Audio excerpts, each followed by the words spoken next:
அனைவருக்கும் வணக்கம். நம்ம டெய்லியும் prelims and mains point of வியூல 5 கொஸ்டின்ஸ் கரண்ட் அஃபேர்ஸ்ல வந்து பார்ப்போம்.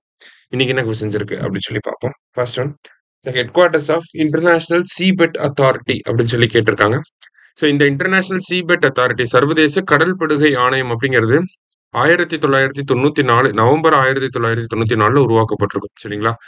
So United Nation Convention on Law of Seas அப்படின்னு சொல்லி ஒரு அக்ரிமெண்ட் இருக்கு. 1982 வந்திருக்கும். இந்த அக்ரிமெண்ட்டை பேஸ் பண்ணி இன்டர்நேஷனல் சீபெட் அத்தாரிட்டி உருவாக்கப்பட்டிருக்கும். அதாவது கடல் படுகையில ஏதாவது ஆழ்கடல்ல நம்ம மினரல்ஸ் எடுக்கணும் அப்படின்னா அதற்கான அப்ரூவலை இவங்க கிட்ட தான் வாங்கணும். சரிங்களா? ஸோ அந்த மாதிரி இந்தியாவும் சமீபத்தில் வந்து நிறைய அப்ரூவல்ஸ் வந்து வாங்கியிருக்காங்க. அந்த பின்னணியில தான் நம்ம பார்க்குறோம். இன்டர்நேஷனல் சீபெட் அத்தாரிட்டியோட ஹெட் குவார்ட்டர்ஸ் எங்க இருக்கு அப்படின்னா கிங்ஸ்டன், ஜமைக்கா.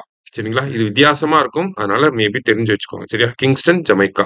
அடுத்தது, Anbu Karangal scheme provides financial aid for the education of children who have been orphaned or have lost one parent until they turn 18 அப்படின்னு சொல்லி கொடுத்துருக்காங்க. அதாவது அன்பு கரங்கள் திட்டத்துக்கு கீழே பெற்றோர்களை இழந்த குழந்தைகளுக்கு அல்லது பெற்றோர்கள்ல யாராவது ஒருத்தரை இழந்துட்டாங்க, அப்பா அம்மால யாராவது ஒருத்தர் இல்லைன்னா கூட அவங்களுக்கு என்ன பண்றாங்க, 18 வயசு முடிகிற வரைக்கும் அவங்களுக்கு வந்து ஃபினான்ஷியல் எய்டு வந்து கொடுக்குறாங்க. ஓகேங்களா? நிதி உதவி வந்து வழங்குறாங்க அரசாங்கம்.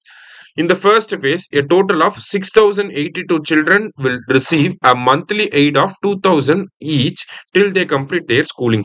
அதாவது முதல் கட்டத்தில், இந்த திட்டத்தோட முதல் கட்டத்தில் 6,082 குழந்தைகளுக்கு மாதந்தோறும் 2,000 ரூபாய் 18 வயசு முடிகிற வரைக்கும் வழங்கப்படும் அப்படிங்கறத சொல்லியிருக்காங்க. கரெக்ட் தான். தாயுமானவர் திட்டத்தோட ஒரு பகுதியாக இந்த அன்பு கரங்கள் திட்டம் இருக்க போகுது. சரியா? போத் கரெக்ட் அப்படிங்கிறது கரெக்ட் ஆன்சர். அடுத்தது, prime minister will launch the Swasth Nari Sashakt Parivar Abhiyan on September 17 அப்படின்னு சொல்லி கொடுத்துருக்காங்க. செப்டம்பர் 17 பிரைம் மினிஸ்டரோட பர்த்டே. அதே மாதிரி பெரியார் அவர்களுடைய பர்த்டேவும் பாத்தீங்கன்னா செப்டம்பர் 17 தான். சரியா? ஸோ அந்த தினம் அன்று என்ன பண்றாங்கன்னா ஸ்வஸ்த் நாரி சசக்த் பரிவார் அபியான் அப்படிங்கறத லான்ச் பண்றாங்க. இந்த கேம்பெயின் எதை ஃபோக்கஸ் பண்ணி இருக்க போகுது அப்படின்னு சொல்லி பாத்தீங்கன்னா பெண்களுடைய உடல் நலத்தை ஃபோக்கஸ் பண்ணி improving the health care service for women, அதை ஃபோக்கஸ் பண்ணி இருக்க போகுது. ஓகேங்களா? So healthy woman healthy family அப்படிங்கிறது தான் அதனுடைய அந்த கேம்பெயினோட தீமே. சரியா?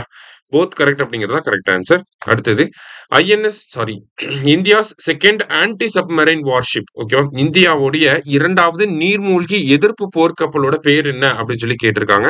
ஸோ அதோட பேர் என்ன அப்படின்னு சொல்லி பார்த்தீங்கன்னா ஐஎன்எஸ் அண்ட்ரோத் அப்படிங்கிறது. கொல்கத்தாவில் கார்டன் ரீச் ஷிப்யார்ட் அப்படின்னு சொல்லி இருக்கு. அவங்க தான் இதை உருவாக்கி இருக்காங்க. சரியா? லாஸ்டா, வேர்ல்ட் ஓசோன் டே எப்ப அப்படின்னு சொல்லி பாத்தீங்கன்னா உலக ஓசோன் தினம் செப்டம்பர் 16. ஓகேவா? சோ இன்னைக்கு 5 கொஸ்டின்ஸ் வந்து பார்த்திருக்கோம். தேங்க்யூ.